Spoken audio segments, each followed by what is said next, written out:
everyone needs to be involved and anyone can be involved.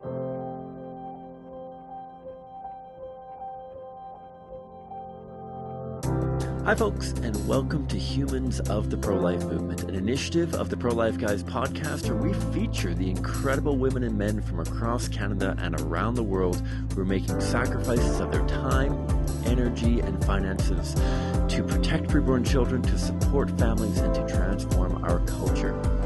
Before I dive into today's episode, as it is Remembrance Day, November 11th, time of posting, I'd like to first acknowledge the incredible men and women from this country and countless other countries who have and continue to not only lay down their lives, but also make incredible sacrifices for the freedom that we now enjoy here in Canada and so many countries around the world enjoy.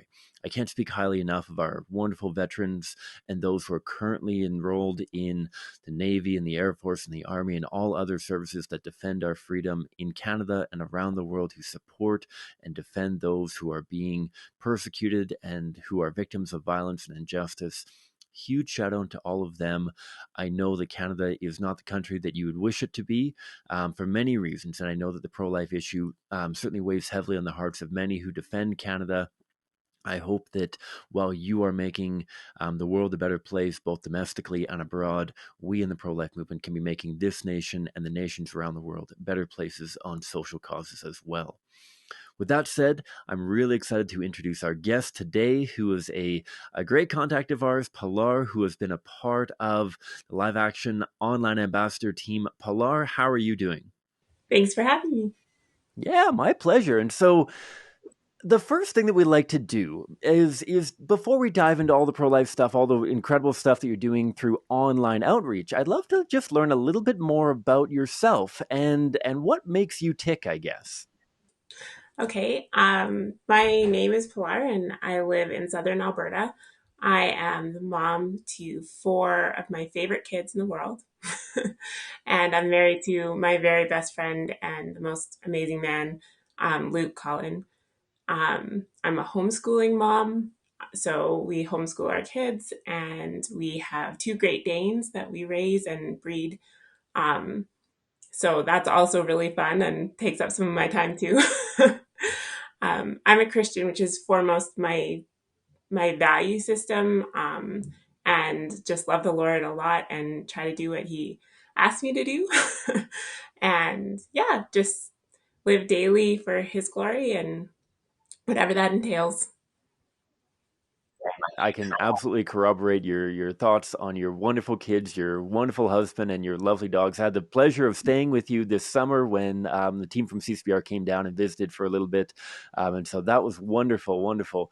And that's how we kind of segue into the conversation about abortion. I'm curious as to, for somebody who has this kind of perspective that I'm sure abortion hopefully isn't rampant in southeastern Alberta sort of thing. I hope that this isn't a massive issue necessarily in your own hometown. And so what was it about the abortion issue? Tell us a little bit about your journey towards doing pro-life outreach in person and online, I guess. For sure. It's kind of been a long step by step journey for me. I've always been pro life, as in, I valued life. I knew that life began at conception and all of that, but I didn't really understand what abortion was until high school. And in high school, my family and I did a cooperative. So I was homeschooled, and a cooperative is just when a bunch of other high school students get together and we do a course together. So we did an Understanding the Times course, and we basically tackled all of the major issues of our time currently. And one of them was abortion.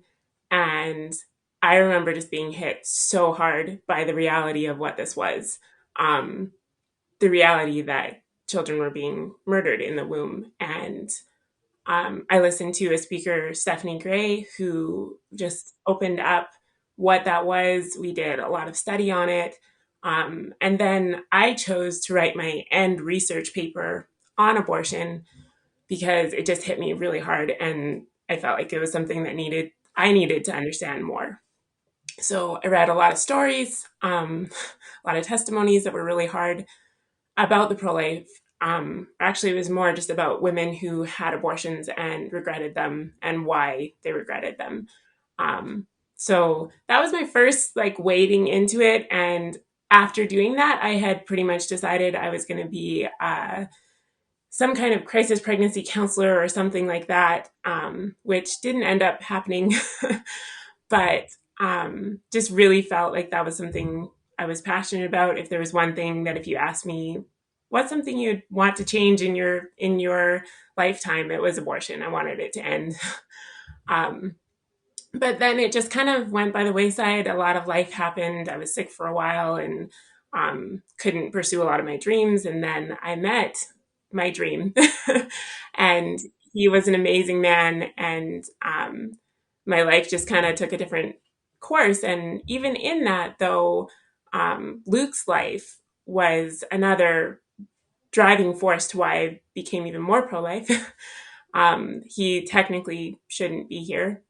His parents had had the surgery to not be able to have children anymore, and then had a reversal. And Luke was like miraculously conceived right after that. Didn't expect it. So the reality that I shouldn't have a husband um, hit me really hard in just realizing again that there's a lot of missing people in this world. Um, and just, I think that was again another wake up call to the problem that we're facing. Um, so that was the first, again, reawakening to I want to see this end. I want to see better options out there for women. Um, so then a few years, or not even a few years, it was just a year after Luke and I were married, we had our first child. And this was a new wave of what the pro life movement meant to me.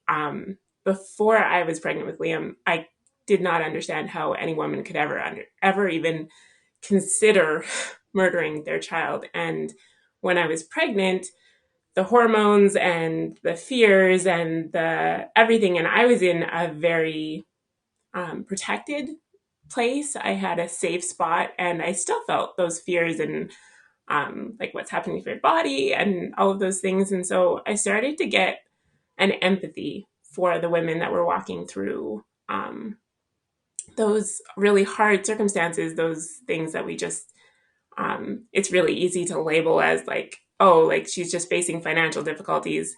But do you really understand what that means when you're thinking about bringing a child into the world? And so I gained an empathy for them, but still a desire to see them have a different option.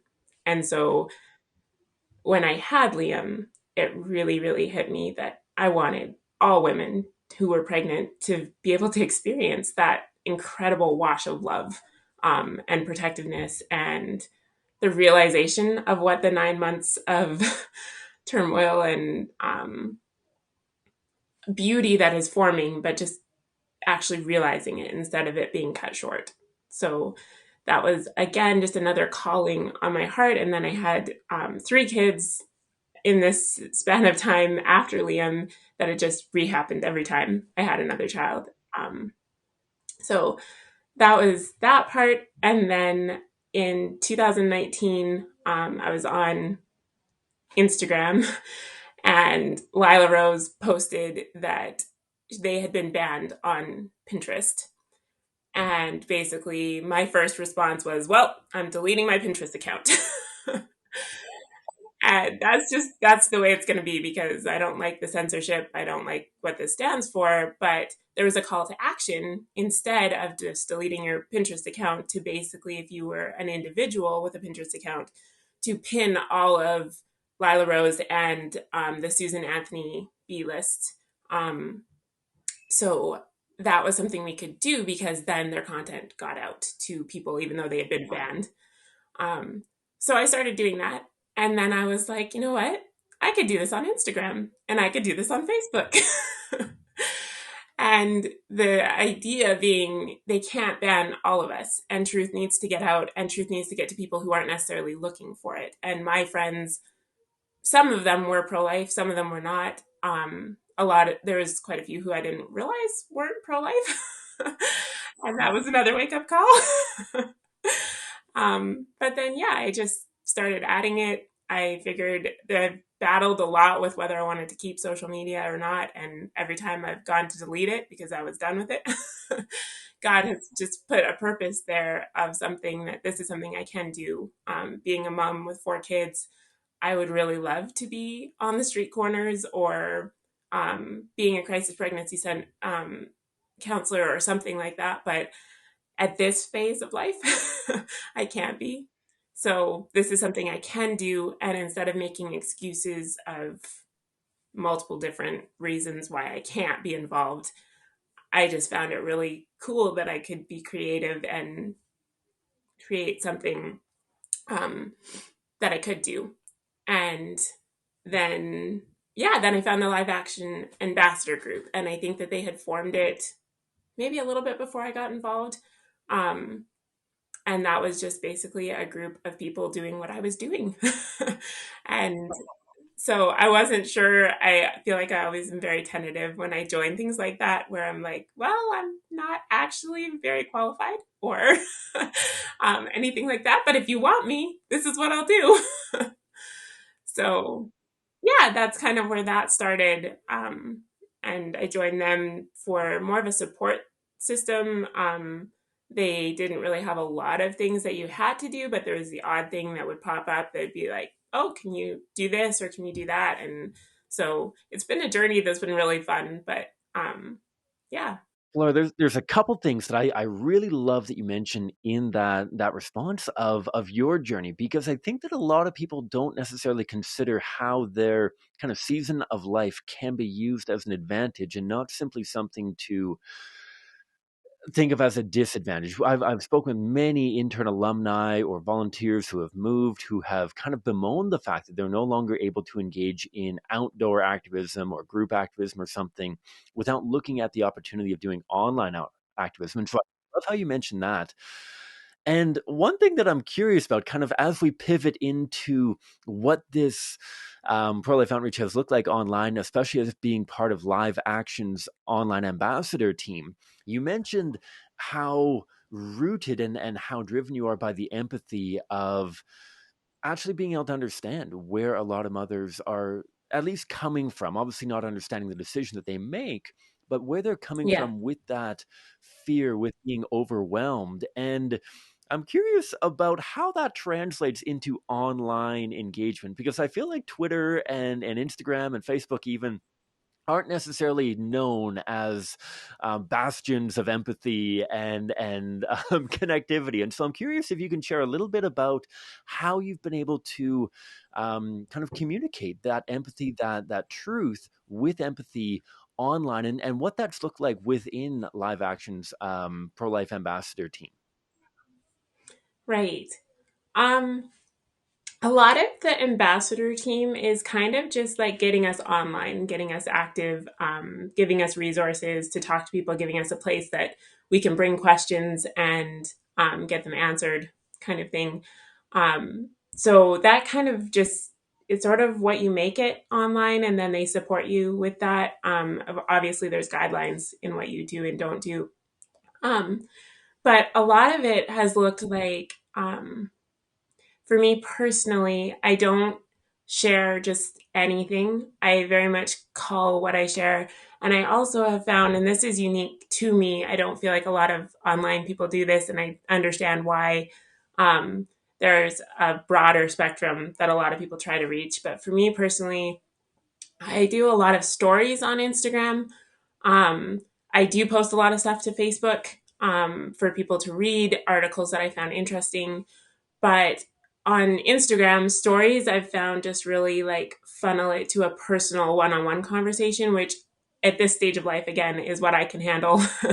I don't do super, super well with like joining the forums and getting in there. I've tried a couple of times, but um, yeah. And when you're dealing with crying kids, your mind can't really be pulled off to that side. So I do a lot of direct messaging. And so in that, I feel like I can talk to a person on a one-on-one basis, and I found that I can be a lot more intentional with my words. And um, it is still a really tough topic, and I've had friends reach out to me that have been in crisis pregnancy situations, um, who maybe don't find my response very loving, because I'm sharing truth.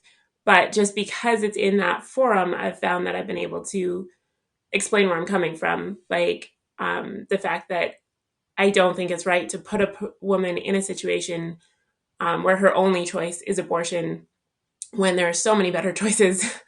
And I so I feel like that's part of it. The other one would just be I've been able to get involved with multiple other organizations.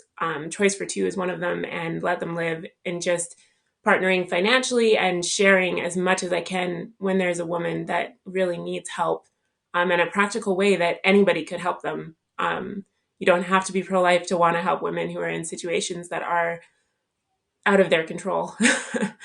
But I find that a lot of times pro life is the reason people do want to help those women.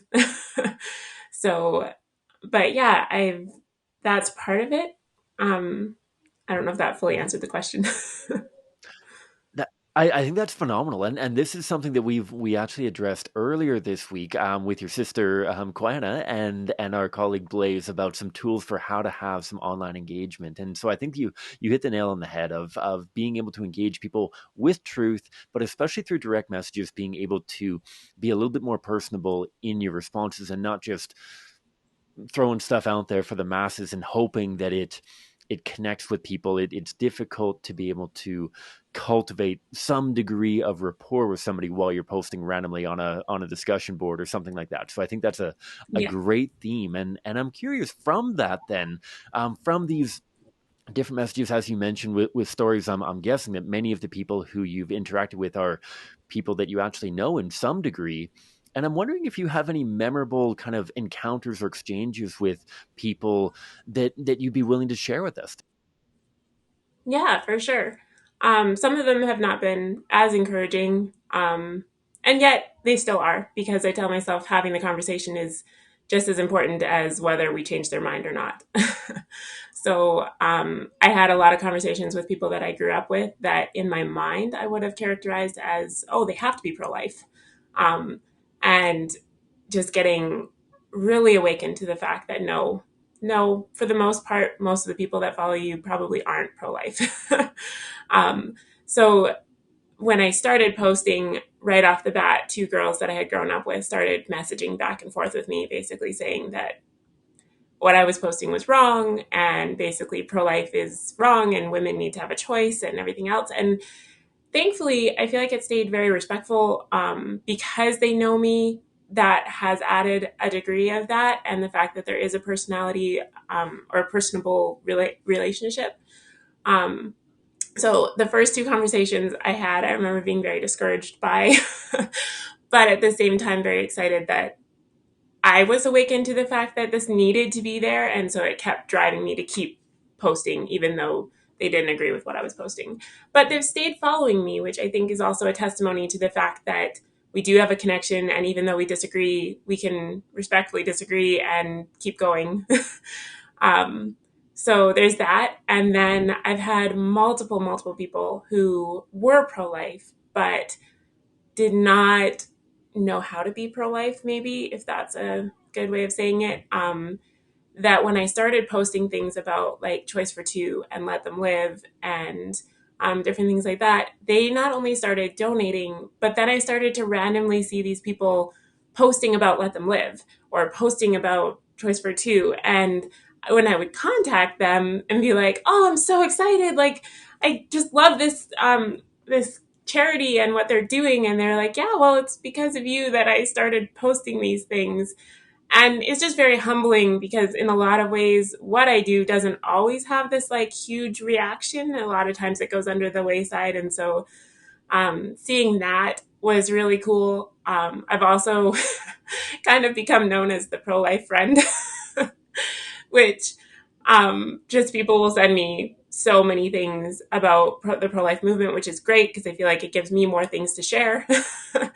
And then also just I have lots of people that will ask me questions and be like, "Okay, so I had this conversation the other day and I just want to know what you think about it because you're the person that I like know is pro-life 100%. So tell me what you think, and I want to know your opinion. And that was really humbling again, in the fact that I'm like, I'm just this mom sharing these posts that I really believe in, and yet it's opened up this wide spectrum of people that just feel like they can ask me those questions. And it is in a format, like I said, with direct messaging. A lot of times I feel like on social media, people who would respond don't, because they're afraid of what everyone else is going to see and think, which I think is, I want to get past that. Like, that's my hope, is to see us get past that in the pro-life movement. Um, because I've also become very aware of the other side, where like the pro-choice movement, they're not in any way afraid to say what they believe. Whereas I feel like a lot of pro-lifers are intimidated and don't want to say anything and feel like they need to be silent. Um, so yeah, it's been cool because people who I don't think would have responded to me in an open forum have felt safe to contact me and respond to me and say, like, this is what I'm going through, or this is something that I really need help on. Um, and then the other aspect, which I just am so thankful to God for, I don't think it's anything I could claim, but just other pro-lifers who maybe weren't fully pro-life, but they definitely believed that babies shouldn't be murdered. But they always thought there was another, there's a situation that may justify it. The longer I've been posting, have told, actually, they haven't even always told me, but they've told my family, because they're friends of my family, that basically because of what I was posting, they've become fully pro-life. They've become to the point that they would defend their pro-life beliefs. Um, and I feel like that is totally not me. That's all God. But I'm so grateful that He chose to use that avenue. And He used what I was doing. And it's all of those things that just keep me coming back, keep me posting every day to share the truth and to encourage people and inspire people if I can in any way, because it just, everyone needs to be involved, and anyone can be involved. Absolutely. And again, I'm so glad that you break it down that way, that this isn't just about being a bull in a china shop and taking on as many trolls as you can. That's not the only purpose of online outreach. Like you said, it so much of it can be edifying pro-lifers to help them know that they're not the only one in their friend group, Mm, to help them through conversation. And I'm sure that you would agree that it's not even about having all of the answers. I'm sure that when people come to you and say, no, Pilar, you're so great, what would you say in this area? It's not necessarily like, here's my textbook answer, but rather like, oh, well, let's talk about this. Here's what I've thought of. What have you shared before? And kind of a collaborative effort. And so this can be a exactly. forum of discussion and not simply needing to be a reference manual for everybody, right? Yes, yeah. And that's so true, because I feel like sometimes I don't even have the answers, and I'm just going to another person that I respect and being like, okay, what is the answer to this?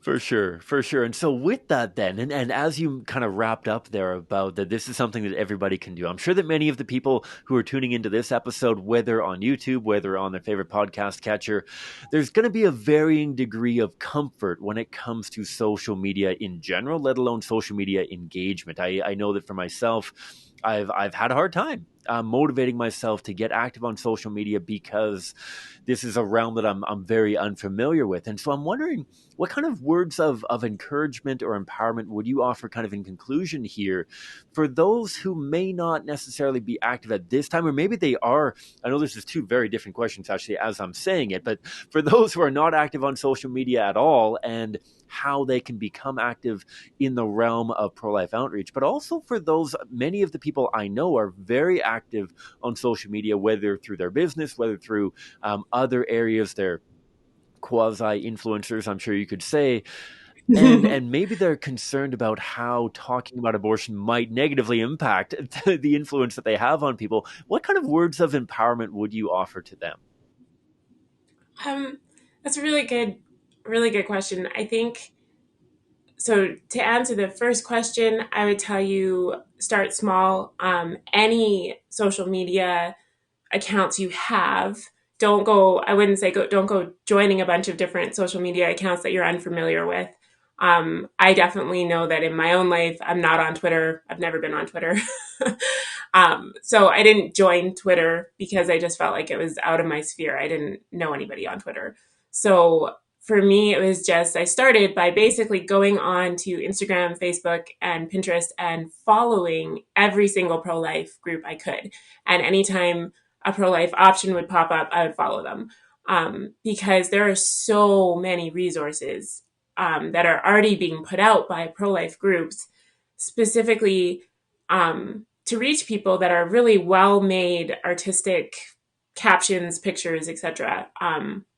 Or like live action, really good articles that are already written up. And so I just followed every single one I could. And then basically I share them because they're already there, they're already linked with information, and they're really punchy. Like they have a really good um, caption or picture or whatever that's already there. So I don't need to know everything. And by sharing them, you basically open up the algorithm for people who don't see it because they're not looking for it, they don't want to see it. So those pro life groups, just by sharing their pictures, now get a huge stream of people. So it's really easy. You will probably get backlash. So I would say, to answer your last question, kind of do some soul searching and just really be okay with getting backlash. I follow influencers that I really respect who were influencers before they became public with their pro life views. And they basically had to come to a place where it was like, well, if I lose followers, if I lose traction, if Instagram bans me, that's fine because this is important enough that I'm going to share it. Um, so yeah, do some soul searching and actually be okay with that because it probably will happen. But I would say that it's worth it. It's 100% worth it. I have lost friends over this. I've had people stop following me, which to me, I'm not on Instagram as an influencer. I'm on Instagram as me. And so it doesn't really matter if you stop following me. I kind of wish you wouldn't because I like having the discussion. I like having both sides and hearing what you have to say. But at the same time, if you do, I'm not going to be heartbroken over it. And then, yeah, I would just say start small and then just be open to whatever comes around because you will have conversations. You will have people wanting to reach out and say, hey, me too. Like I'm doing the same thing too.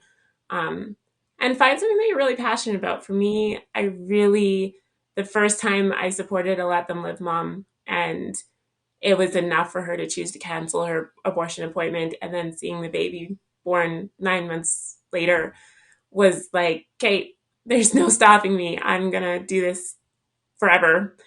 So find something that you're passionate about that you can relate to and catch on to, and then just run with it. Absolutely. I think that's a great way to draw this to a close, Pilar, of allowing it to be kind of placed out there and let the Lord see what he's going to do with it, sort of thing, that you're not in Mm-hmm. control of everyone that you're going to interact with. And as you mentioned, you're going to lose some followers, but it's fascinating as well how for a lot of people it plants a pebble in their shoe. And even though I'm not incredibly active on social media with pro-life stuff, when I am, it's amazing how sometimes I'll lose a follower or a handful of followers, and then a couple Yeah. months later I see that they've started following me again. And for them, Yeah. maybe it's just a matter of they just need to take some time to process what I had said and realize that I wasn't actually being incredibly callous, that this was motivated by a deep desire to actually support people in quality ways and not just trying to fix problems with a very superficial way. And so I think that's a great, great way to draw this to a close. And thank you, ultimately. Thank you so much for taking the time. I know that you've got kids all around, and to take out a half hour of your time or 45 minutes now, really, really appreciate it, Pilar. Thanks so much. Oh, it's my pleasure. Thanks for having me. My pleasure. And for all you who are tuning in, one other thing that I'd like to mention as well, we mentioned this on Tuesday for those of you who tuned in, and for those of you who haven't, you can check on our flagship program, which is posted every Tuesday, the Pro Life Guys podcast. You can find it wherever you're listening to this right now, whether it's a podcast catcher, whether it's YouTube, or whether it's on our website, prolifeguys.com. Right now, we are in the middle of a recruitment drive for our online action team. Very similar to what Pilar had mentioned with regards to Live Action's ambassador team. This is a team that gets a ton of training, ton of support and mentorship so that you're not alone in your pro-life outreach. If you're already commenting or if you want to be commenting and engaging online posting stuff, please do reach out. There's going to be a link in the show notes for where you can learn more about joining CCPR's online action team, or the Pro-Life Guys online action team, I suppose. And in conclusion, please do check out our website for more content, whether it's conversations online, whether it's conversations in person. Check out our mainstream podcast, our flagship Pro-Life Guys. As I mentioned, check out more episodes of Humans of the Pro-Life Movement, and as well our monthly episodes of The Pulse, where we round up all of the abortion-related news that we can find and talk at it from a pro-life perspective. So thanks a ton for joining in, and I hope that you tune in again next time.